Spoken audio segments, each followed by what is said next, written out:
भक्त के 36 लक्षणों में अगला लक्षण है कि भक्त अहंकार रहित होता है, यानी मैं और मेरा से दूर। सबसे बड़ा अहंकार है कि हम इस शरीर को अपना मानते हैं, जो कि हमारा है ही नहीं। ये शरीर माता के गर्भ से शुरू हुआ और शमशान में जाकर खत्म होगा, और इस शरीर से संबंधित जो भी है, धन, रूप, यौवन, पत्नी, पुत्र, संपत्ति, वो मेरी है और मैं इनका स्वामी हूँ। अरे भाई, जब ये शरीर ही अपना नहीं है तो इससे संबंधित वस्तुएं भी हमारी कैसे हो सकती हैं? ये अहंकार कि मैंने ही अपने परिश्रम और बुद्धि से ये सब हासिल किया है। एक वैष्णव पत्नी, पुत्र आदि में ममता नहीं रखता।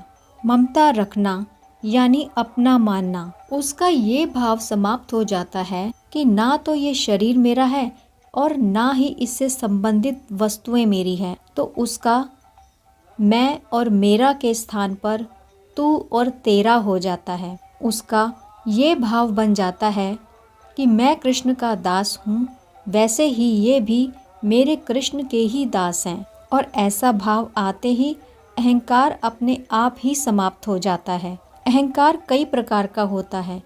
सभी प्रकार के अहंकार तो मिट जाते हैं, परंतु विद्या और त्याग का अहंकार मुश्किल से ही मिटता है। कभी कभी ऊंची जाति का अहंकार भी नहीं मिटता। जैसे मैंने तो PhD कर रखी है, मैं ब्राह्मण हूँ, देखो मैंने अपना सारा व्यापार पैसा त्याग दिया है, ये भी अहंकार नहीं मिटता। लेकिन एक सच्चा वैष्णव सब प्रकार के अहंकार से रहित होकर एक दीनहीन की तरह भजन साधन में लगा रहता है, क्योंकि वो किसी को अपना नहीं, सब कुछ प्रभु का ही मानता है। अगला लक्षण है कि भक्त सुख दुख में एक समान रहता है। श्रीमद् भागवतम के 6ठे स्कंद के 17वें अध्याय के 28वें श्लोक में कहा गया है, नारायण परः सर्वे।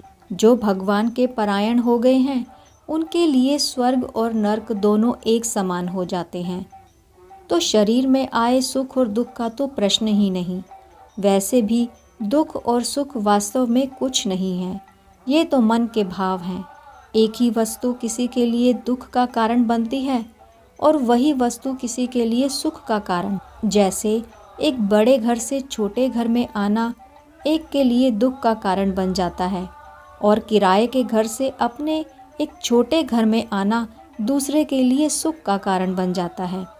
सुखी और दुखी होने का परम कारण है अपनापन। और जब सब कुछ प्रभु का मानने लगते हैं तो क्या सुख और क्या दुख। वैष्णव को तो बस एक ही दुख है कि भजन नहीं हो पा रहा, जीवन बीता जा रहा है, और एक ही सुख है कि भगवान ने बड़ी कृपा की, अपने नाम गुण लीला धाम में मुझे थोड़ा बहुत लगा रखा है। परम संत श्री गुरुदेव मुझे प्राप्त हैं, इससे ज़्यादा क्या सुख दुख। अगला लक्षण है कि भक्त क्षमावान होता है। संसार की वस्तुओं में आसक्ति और ममता ये व्यक्ति को क्षमा करने में बाधा पहुंचाती है। जब एक भक्त ममता से मुक्त हो जाता है तो दुख और सुख में एक समान हो जाता है। उसकी ये समान होने की भावना दृढ़ हो जाती है कि दुख और सुख तो हमारे कर्मों के फल हैं, हमें कोई दूसरा व्यक्ति दुख नहीं दे सकता। यदि किसी के कारण मेरे जीवन में दुख आया है तो निश्चित है कि मैंने भी कभी न कभी उसे दुख दिया होगा, क्योंकि ना तो हमें कोई दुख दे सकता है और ना ही कोई हमें सुखी कर सकता है। इस प्रकार के भाव आने पर वह दुख देने वाले के प्रति भी क्षमावान हो जाता है कि भला ये कैसे मुझे दुख दे सकता है। अपराधी को माफ़ कर देना तो क्षमा होता ही है, साथ ही वह भूख प्यास आदि सर्दी गर्मी सुख दुख को भी सहन करने वाला हो जाता है। वह भोजन आदि के लिए विशेष प्रयास नहीं करता, जो मिल जाता है उसी से संतुष्ट हो जाता है। अगला लक्षण है संतुष्ट। भक्त संतुष्ट रहता है।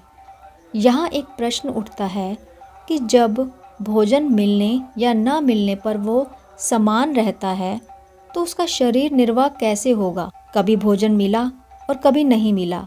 इस बात पर बताते हैं कि बिना प्रयास का मतलब है सामान्य प्रयास। सामान्य प्रयास से उसे जो खाने को मिल जाता है वह उसी में ही संतुष्ट रहता है। गीता में अर्जुन ने पूछा कि प्रभु, आप तो कह रहे हैं कि भक्त सम रहता है, फिर जब उसको भोजन मिलता है तो वो संतुष्ट क्यों होता है? उसे तो सम रहना चाहिए। श्री विश्वनाथ चक्रवर्ती पाद लिखते हैं कि वह इसीलिए संतुष्ट होता है क्योंकि इस भोजन से उसकी शरीर रक्षा होती है और इस शरीर से वह भजन करता है। अपने परम लक्ष्य भजन में सहायता मिलने के कारण वह संतुष्ट होता है, ना कि पेट भरने और स्वाद का तो यहाँ प्रश्न ही नहीं है। शास्त्र का आदेश भी है कि भजन करने हेतु शरीर रक्षा करना भी भक्ति का अंग है। और कभी भोजन ना भी मिले तो वह क्षोभ रहित ही रहता है, यानी उसे इस बात का क्षोभ नहीं होता कि मुझे आज भोजन नहीं मिला, क्योंकि वह भजन करने में दृढ़ निश्चयी होता है। वह मन और बुद्धि से मेरे भजन में ही समर्पित है। अगला लक्षण है मन वश में रखना। भगवत भक्ति पथ के पथिक का एक विशेष लक्षण होता है कि वह अपने मन को वश में रखता है। मन उसके कहे अनुसार चलता है, न कि वह मन के अनुसार। और मन हमारी समस्त इंद्रियों को नियंत्रित करता है। यदि मन नियंत्रित हो गया तो फिर इंद्रियों की क्या मजाल कि गड़बड़ी कर सके। मन एक मनुष्याणा कारण बंध मोक्षयो, मन ही बंधन और अनासक्ति की मुक्ति का कारण है। यह मन ही है जो हमें भटकाता है, मन ही चलायमान होता है और मन के विचलित होने से ही हम इधर उधर भटक जाते हैं। भक्त के 36 लक्षणों की चर्चा जारी रखेंगे। हमारे साथ बने रहिए, अपने मन को भगवत चरणों में लगाए रखिए। मिलूंगी आपसे नेक्स्ट वीडियो में, तब तक के लिए आप सभी को मेरा प्यार भरा राधे श्याम।